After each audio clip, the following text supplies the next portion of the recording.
আসসালামু আলাইকুম। প্রতিদিনের রান্নার আরও একটি রেসিপি নিয়ে হাজির হয়ে গেলাম। আজকে আমি রুই মাছ রান্না করব। তো এখানে আমি রুই মাছটাকে আগেই কেটে কুটে ভালো করে ধুয়ে পানি ঝরিয়ে নিয়েছি। আর এখানে আমি গাদার পিস আর পেটির পিস মিলিয়ে রান্না করব।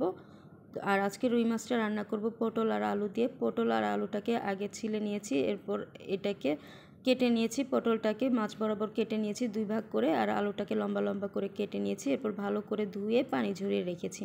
তো এবার চলে আসলাম রান্না করতে। তো চুলা একটা প্যান বসিয়ে তাতে তেল গরম করে নিয়েছি। এখন এর মধ্যে দিয়ে দিচ্ছি পেঁয়াজ কুচি।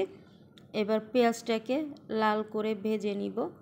তো এই যে এই পর্যায়ে পেঁয়াজটা লাল করে ভাজা হয়ে গেছে। তো এখন এর মধ্যে সামান্য একটু পানি অ্যাড করে দিয়েছি যাতে মশলাটা পুড়ে না যায়। এরপর একে একে বাকি মশলাগুলো অ্যাড করে দিচ্ছি। তো প্রথমে দিয়ে দিলাম এখানে আদা রসুন বাটা, দিয়ে দিব মরিচ গুঁড়া, হলুদ গুঁড়া। তো আমরা আমাদের যতটুকু মাছ রান্না করব তো সেই পরিমাণ মতো মশলাগুলো অ্যাড করে দিয়েছি।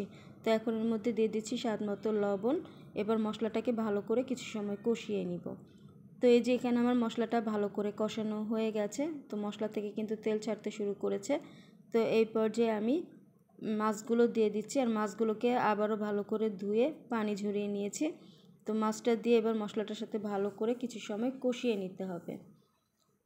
তো মাছটাকে একটু সময় দিয়ে কষিয়ে নিব। তো আমার মাছটা কষানো হয়ে গেছে।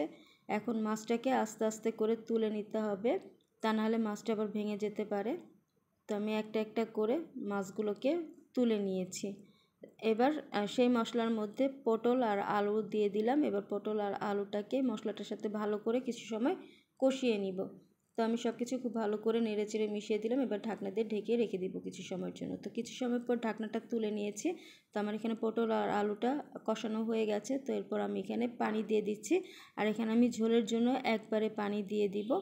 তো এখন আমি এর মধ্যে মাছটা দিয়ে দিলাম, যে মাছটাকে কষিয়ে তুলে রেখেছিলাম। তো মাছটা দিয়ে দিলাম, দিয়ে এখানে আমি আরও কিছু পানি দিয়েছি, কারণ আমার কাছে মনে হচ্ছে এখানে পানি একটু কম হয়েছে, এই জন্য পানি আর একটু দিয়ে দিলাম।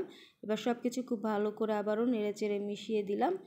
এবার এটাকে বলক আসার জন্য আরও কিছু সময়ের জন্য ঢাকনা দিয়ে ঢেকে রেখে দিব।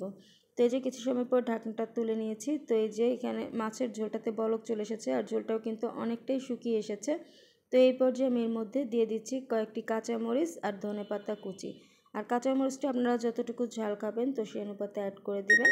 তো এবার সব কিছু খুব ভালো করে নেড়েচেড়ে মিশিয়ে দিলাম। তো এবার ঝোলটা আরেকটু শুকালে আমি চুলাটা অফ করে দিব। তো এই যে এই পর্যায়ে আমার রান্নাটা হয়ে গেছে, ঝোলটা কিন্তু শুকিয়ে এসেছে। তো আমি ঝোলটা এর থেকে আর বেশি শুকাবো না। এই পর্যায়ে আমি চুলাটা অফ করে দিয়েছি। তো তৈরি হয়ে গেছে পটল আলু দিয়ে রুই মাছের ঝোল।